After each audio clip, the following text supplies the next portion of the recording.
Hey everyone, today I'm going to show you how to do split screen on Google Chrome. Without any further ado, let's get started. First, open your Google Chrome browser on your computer.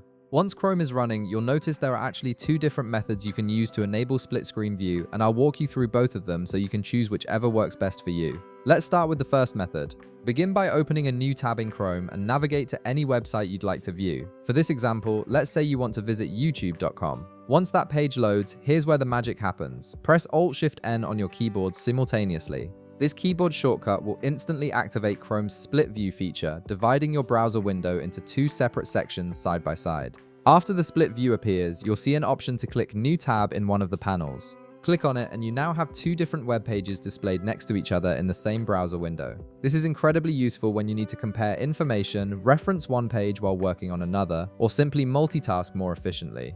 Now let me show you the second method, which some users find even more convenient. This approach uses Chrome's right-click menu instead of keyboard shortcuts. Start by opening any tab that's currently active in your browser. Then right-click directly on that tab at the top of your Chrome window.